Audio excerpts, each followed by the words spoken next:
y bienvenidos. Hoy vamos a sumergirnos en uno de esos conceptos de la física que suenan a ciencia ficción pura y dura, el efecto túnel. Hola, ¿qué tal? Pues sí, es la idea de que una partícula puede literalmente atravesar un muro que, según las leyes con las que vivimos todos los días, debería ser infranqueable. Exacto. Pero la pregunta que nos trae aquí es, si cabe, todavía más extraña. Si la partícula logra esa proeza, si atraviesa el muro, ¿cuánto tarda? Parece una pregunta sencilla, pero Pero en el mundo cuántico, las respuestas sencillas son casi siempre un especismo, ¿no? es que la pregunta en sí ya tiene trampa. Intuitivamente pensamos en el tiempo como algo absoluto, algo que medimos con un reloj, pero en la mecánica cuántica, el tiempo no es una observable directa. No hay un operador de tiempo, que dicen los físicos. Eso es. Es más bien el escenario sobre el que transcurre la obra. Y claro, si no puedes medir algo directamente, la gente se inventa formas ingeniosas de estimarlo. Por eso hay un verdadero zoológico de definiciones para el tiempo de tunelado. Y precisamente para poner un poco de orden en ese zoológico, tenemos sobre la mesa un artículo científico que propone una solución que a mí me parece de una elegancia increíble. Es el de Z.J. Lee, J.Q. Liang y D.H. Covey. Precesión del Larmor y tiempo de tunelado de barrera de una partícula neutra con spin.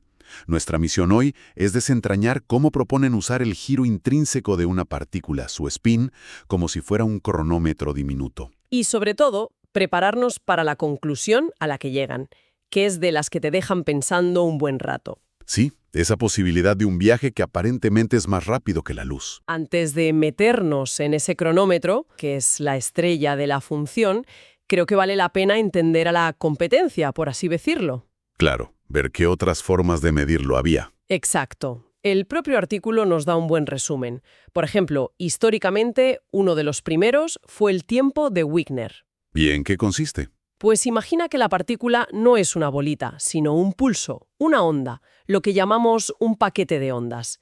Este paquete tiene un punto de máxima probabilidad, un pico. Vale. El tiempo de Wigner mide cuánto tiempo pasa desde que el pico de la onda llega a la entrada de la barrera hasta que el pico de la onda transmitida aparece al otro lado. Es como medir de pico a pico. Vale, ese me parece bastante intuitivo, la verdad. Mides el punto más probable. ¿Qué más hay? Luego la cosa se complica. Está el tiempo de Büttiker-Landauer, que es conceptualmente más abstracto. A ver. Aquí, en lugar de una barrera estática, imaginas que la altura del muro de energía sube y baja muy rápidamente, como si vibrara. La idea es ver cómo responde la partícula a esa vibración. O sea que en lugar de medir directamente, deducimos el tiempo a través de la reacción de la partícula a un estímulo. Es mucho más indirecto, ¿no? Muchísimo más. Y luego está un tercero que es clave para este artículo, el tiempo de permanencia, o dwell time. Ah, sí. Este vuelve a ser más simple de visualizar. Mide la probabilidad total de encontrar a la partícula dentro de la región de la barrera. No es tanto un tiempo de travesía, sino más bien un tiempo total de estancia, de estar ahí. Eso es. Es como si preguntáramos, si sacamos 1.000.000 de fotos, ¿en cuántas de ellas la partícula aparece en la zona del muro? Lo crucial aquí es que este tiempo no distingue si la partícula al final cruza o si rebota. Contabiliza las dos, a las que cruzan y a las que se reflejan. Exacto. A ver si lo entiendo. Tenemos 3 métodos, pero me da la sensación de que todos miden algún poco lateral, ¿no? El pico de la onda, la respuesta a una vibración, el tiempo total merodeando por la zona. Bueno, es que intentan atacar un problema muy escurridizo. Claro. La idea de este artículo es intentar medir de forma más directa el tiempo de travesía real o es simplemente una cuarta perspectiva. Yo diría que es una perspectiva que intenta ser más un reloj físico y menos una construcción matemática. Aquí entra el concepto del tiempo del Larmor. El protagonista. La idea es brillante. Imagina que colocamos un campo magnético muy, muy débil y solo y exclusivamente dentro de la barrera de energía. Vale. Ahora, lanzamos hacia la barrera una partícula que tenga spin, como un neutrón. Una partícula con spin es como una peonza o una brújula microscópica. Espera. ¿Me estás diciendo que la propia partícula lleva su propio cronómetro incorporado? Esa es la belleza del asunto. En cuanto esa partícula brújula entra en la región del campo magnético, su eje de giro, su spin, empieza a oscilar, a precesar. como una peonza cuando está a punto de caerse. Ese mismo movimiento, que dibuja un pequeño círculo. La velocidad de esa precesión depende de la fuerza del campo magnético, que es algo que controlamos nosotros. El cronómetro se enciende al entrar en la barrera y se apaga al salir. Justo. Midiendo cuánto ha girado el spin al final del viaje, podemos saber cuánto tiempo ha estado funcionando el cronómetro. Eso es de una elegancia brutal. Me fascina la idea del cronómetro de spin. Vamos a visualizarlo. ¿Cómo sería el montaje de este experimento en un laboratorio, aunque sea imaginario? Claro. Imaginemos el caso más sencillo, el no relativista. Tenemos una fuente que dispara neutrones uno a uno. El neutrón no tiene carga eléctrica, pero tiene spin, ese momento magnético. Y lo lanzamos hacia una barrera de potencial rectangular. Que no es un muro de ladrillos, es una región del espacio donde un campo de fuerza hace que sea energéticamente muy desfavorable para el neutrón estar ahí. El muro. Y la clave es que justo en esa región, en esos pocos nanómetros de muro, hemos activado un campo magnético débil que apunta, por ejemplo, hacia arriba. ¿Y el neutrón que lanzamos? ¿Su spin apunta en alguna dirección en particular? Esa es una pregunta muy importante. Para que el experimento funcione, no puede apuntar simplemente arriba o abajo. Si ya estuviera alineado con el campo, no precesaría. Claro, el artículo especifica que se usa un estado coherente de spin. En lenguaje llano, esto significa que podemos preparar el spin del neutrón para que apunte en cualquier dirección, por ejemplo, perpendicular al campo magnético. Es como intentar medir el giro de una moneda.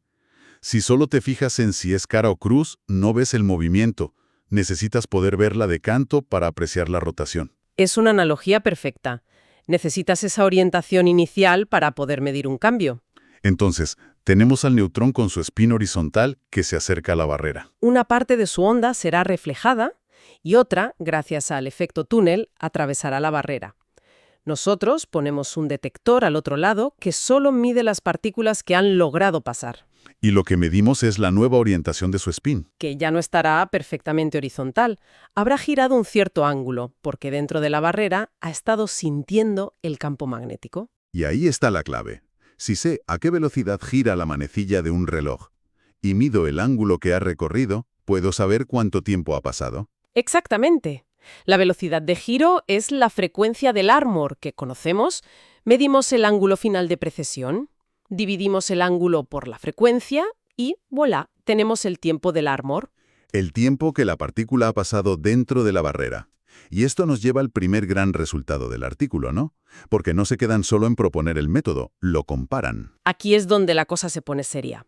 Los autores demuestran matemáticamente que este tiempo del Armor, medido con este cronómetro físico de spin, es idéntico al tiempo de permanencia o dwell time que mencionamos antes. Un momento. ¿Y por qué es tan importante que sean iguales? ¿Qué nos demuestra eso, en realidad? Demuestra que el cronómetro de spin no es una invención exótica, sin conexión con la realidad.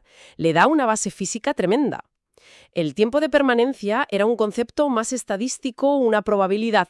Y ahora es algo físico observable. Ahora demuestran que se puede obtener el mismo valor a partir de una propiedad dinámica de la partícula, su precesión. Es una validación cruzada potentísima.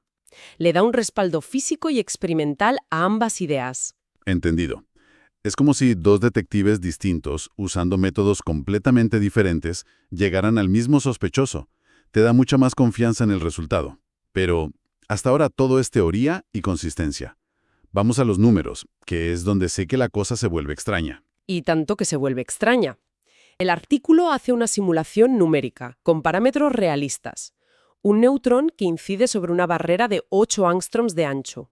Eso es menos de un nanómetro, muy fina. Poquísimo. Y una altura de energía considerable. Calculan el tiempo del Armor. Pero lo interesante es con qué lo comparan. Lo comparan con el tiempo que tardaría ese mismo neutrón en recorrer esos 8 angstroms en el espacio vacío, sin barrera. Vale. La intuición de cualquiera diría que tardará mucho más en atravesar la barrera. Es un obstáculo. Es como correr por la arena en vez de por el asfalto. Debería frenarte. Esa es la intuición clásica con la que vivimos. Pero el resultado del cálculo la hace saltar por los aires. A ver, El artículo muestra un caso concreto, un neutrón que llega a la barrera viajando a una décima parte de la velocidad de la luz. El tiempo que pasa dentro de la barrera es tan absurdamente corto que si calculas su velocidad efectiva durante ese tramo, obtienes un valor de 5,7 por 10 elevado a 15 metros por segundo. Perdona, ¿puedes repetir esa cifra? Porque creo que he oído mal. 10 elevado a 15 elevado a 8. O sea, millones de veces superior. Millones, de hecho. Espera un momento. No. Eso no puede ser. Mi cerebro acaba de hacer cortocircuito. Einstein se debe estar revolviendo en su tumba. ¿Estamos diciendo que la relatividad está mal? ¿O hay algún truco aquí que no estoy viendo? Sonríe. No, tranquilo, no hemos roto la física. Porque esto es absurdo. No tiene ningún sentido. ¿Cómo es posible que algo sea más rápido en un obstáculo que en el vacío? Mi intuición está gritando ahora mismo. Y esa reacción es la correcta, es la que todo el mundo tiene y es la clave de todo este debate. Por eso, durante toda la conversación usaré una palabra fundamental: aparente. ¿Es una velocidad efectiva o aparente? No es una velocidad de transporte de materia o información. Y para entender el truco, como dices, tenemos que abandonar para siempre la idea de la partícula como una bolita. Pero volveremos a esto, porque el artículo primero quiere asegurarse de que este resultado no es una casualidad. Claro, porque esto es para partículas a velocidades normales, que ya es irónico decir eso, de una partícula a 1/10 de la velocidad de la luz, pero entiendo el punto. ¿Qué pasa si llevamos el experimento al extremo relativista? Esa es la pregunta que se hacen los autores. Aquí las reglas del juego cambian drásticamente. La ecuación de Schrödinger, que es la Biblia de la cuántica a bajas velocidades, ya no sirve. Necesitas algo más potente. Hay que usar una teoría más completa que fusione la cuántica con la relatividad especial de Einstein. En este caso, la ecuación de Dirac-Pauli. La matemática se vuelve muchísimo más enrevesada. Me lo imagino. Pero la idea central, el concepto del cronómetro de spin, sigue siendo el mismo. Y eso es lo fascinante, que el concepto resiste este cambio de paradigma físico. O sea que la idea de usar la precesión del Armor es tan robusta que sobrevive al salto de un marco teórico a otro. Eso ya de por sí es impresionante. Totalmente. Repiten todo el cálculo, una partícula relativista, una barrera de potencial mucho más energética, de unos 6.000 megaelectronvoltios, para poder interactuar con una partícula tan veloz, y un campo magnético dentro. Y miran los resultados. Y supongo que esperan ver si el efecto superlumínico desaparece cuando las leyes de la relatividad entran en juego de forma explícita, ¿no? Exacto. Y lo que encuentran es una confirmación rotunda. Dos cosas. La primera, la identidad entre el tiempo del Armor y el tiempo de permanencia se mantiene.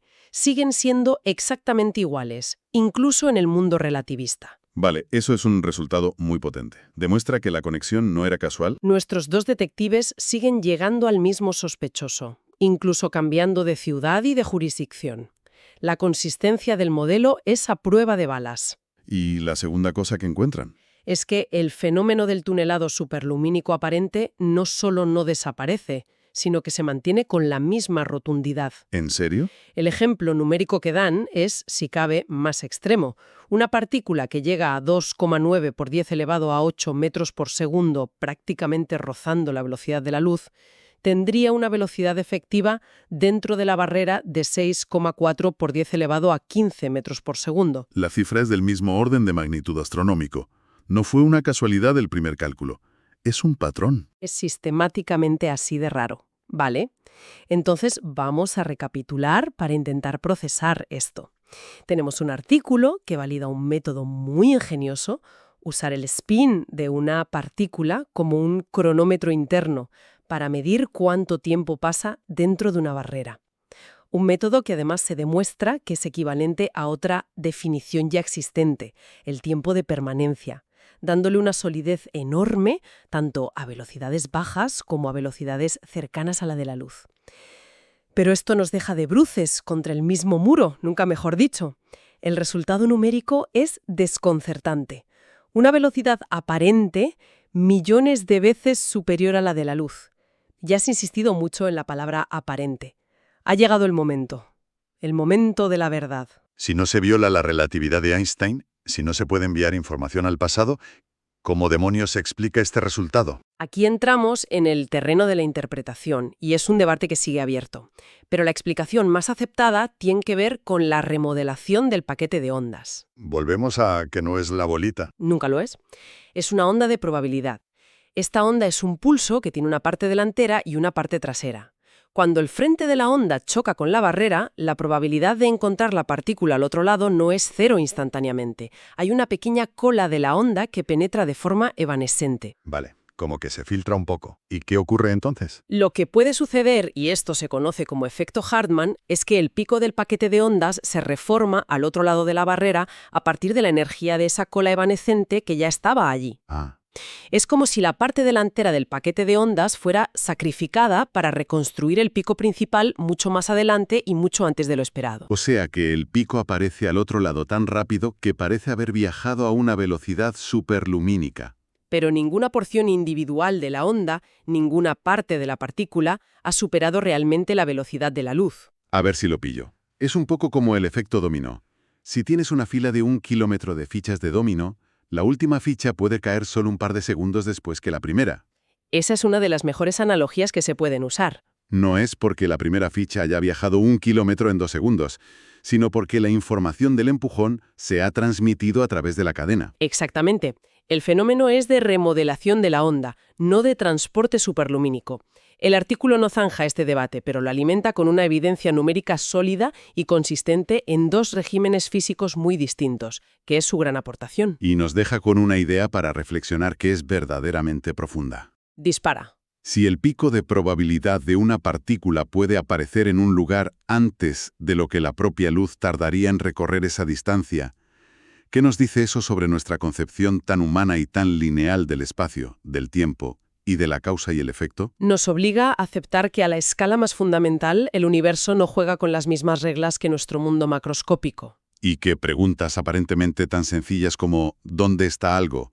O ¿cuánto tarda en llegar? Tienen respuestas que son mucho más ambiguas, extrañas y maravillosas de lo que nuestra intuición podría jamás concebir. Una pregunta que nos deja, efectivamente, mirando al abismo de lo que aún no comprendemos. Ha sido un viaje absolutamente fascinante. Gracias por guiarnos a través de él. Un placer como siempre. La física cuántica es el mejor gimnasio para la imaginación. Y gracias a quienes nos escuchan por habernos acompañado en este análisis. Hasta la próxima.